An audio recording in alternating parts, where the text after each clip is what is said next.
E aí, galera, tem mais um conceito que eu queria mostrar para vocês aí do JavaScript, que é muito importante, é bastante usado na programação, que são as funções. O que é uma função? Função também pode ser chamada de método, então é a mesma coisa, funções e métodos, não se preocupa. No JavaScript a gente usa o termo function, que é função em português. Ok. Então imagina assim que você precisa explicar para uma pessoa como fazer um café. Existem vários tipos de café diferentes, então a gente sabe que o processo básico para todos os tipos de café é moer o café, esquentar a água e passar a água e o café no coador, certo? Então você vai ensinar para a pessoa como fazer o primeiro café. Você fala, ó, você moe o café, esquenta a água, passa no coador e põe, sei lá, o chantilly. Ok, na segunda vez que você for explicar, você não precisa explicar de novo que ele precisa moer, esquentar a água e passar no coador. Então o que a gente faz? Na programação, a gente faz a mesma coisa, só que a gente usa as funções. As funções são blocos de códigos que vão realizar assim essas operações que a gente precisa, só que quando a gente chamar elas, a gente fala para o código, executa essa função e ele já vai fazer, já vai preparar o nosso café. Fica mais fácil aqui quando eu explicar para vocês no código. Então, escrever um comentário aqui, começando com funções. Começando com funções. Ok. Assim como a gente faz com as variáveis, a gente precisa declarar uma função. Então, quando a gente escreve function, ele já ficou azulzinho, ele já sabe que a gente está declarando essa função, e a gente dá um nome para ela. Preparar café. Esse nome pode ser igual a gente faz com as variáveis também.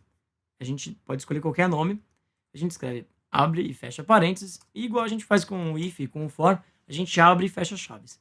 Você já deve estar imaginando que o código que a gente vai executar vai acontecer aqui entre chaves, né? Ok, código a ser executado. Outra coisa que vocês precisam entender é o que são parâmetros. Parâmetros é o que a gente escreve aqui entre parênteses. Isso aqui é um parâmetro. Esse parâmetro pode ser uma variável. Então ele pode ter o nome que a gente quiser e pode ser do tipo que a gente quiser. Ou string, ou número. Ou um array, por exemplo. Então aqui eu vou preparar um café de qual tipo? Então eu vou escrever tipo do café. Ok. Legal, a gente já tem aqui a nossa máquina de café, vamos dizer assim. Então a gente vamos escrever aqui o que ela vai fazer. Então, ela vai preparar o café. Legal. E, ok. Só que esse código ele não vai acontecer se a gente compilar o projeto e rodar ele. Ele não vai acontecer porque a gente não está chamando essa função. Ou seja, a gente não está falando função, seja executada. Para isso, é muito fácil. A gente só precisa usar o nome dela. Então, eu dei um Ctrl+C, Ctrl+V aqui no preparar café. Parênteses, parênteses, ponto e vírgula.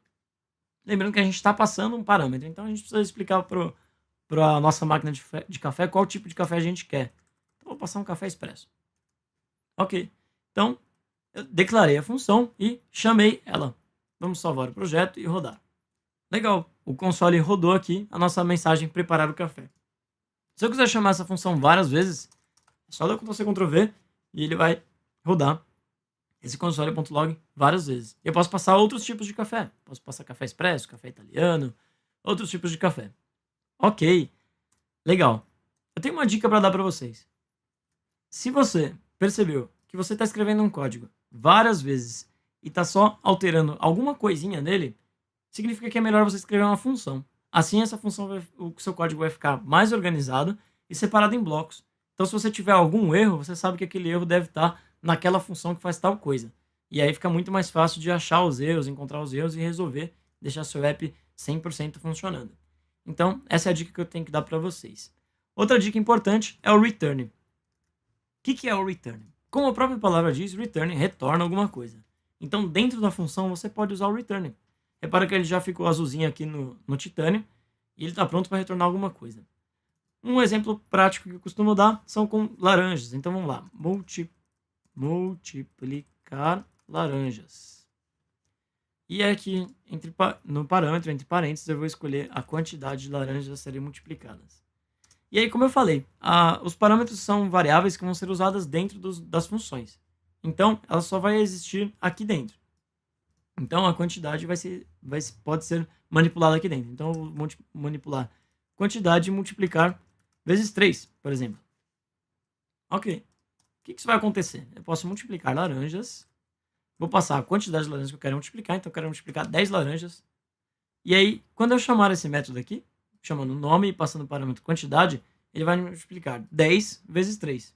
e vai me retornar essa multiplicação. Então ele vai me retornar 30, essa função vai retornar 30. O problema é que isso não vai acontecer nada, a gente não está mandando ele exibir na tela, nem associando isso a nenhuma variável. Vamos associar uma variável, vamos ver o que acontece. Então laranjas é igual a multiplicar laranjas passando 10 para a nossa função. O que vai acontecer é que o valor de laranjas vai ser igual a 30. Por quê? 10 veio para cá, quantidade. Quantidade vezes 3, ou seja, 10 vezes 3, 30. A gente está retornando esse valor, ele volta para o laranjas, então laranjas vai ser igual a 30. A gente pode exibir isso no console. Vamos exibir aqui laranjas. Salvou, rodou de novo o projeto. Olha lá, o Titânio mostrou para a gente aqui no console o valor de 30. Ou seja, funcionou. A gente multiplicou 10 vezes 3. O que é legal é que a gente pode fazer várias variáveis aqui com outros valores. Laranjas 2, laranjas 3. Multiplicar isso aqui 50 vezes 3 vai dar 150. A gente multiplicar 3 vezes 3 vai dar 9. E a gente pode exibir esses valores aqui embaixo.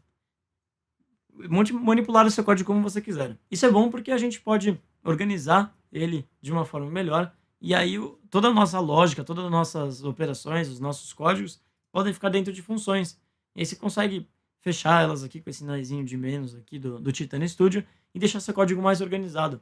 Para outras vezes que você for mexer nele, você já saber direitinho onde mexer e achar os erros, resolver os problemas e avançar no seu código do seu aplicativo. Espero que vocês tenham gostado. Já aprenderam bastantes conceitos do JavaScript. Eu já considero você um JavaScript Master. E vamos lá, vamos começar a escrever nossos códigos para os apps em JavaScript. Agora que você já sabe como escrever JavaScript. Valeu!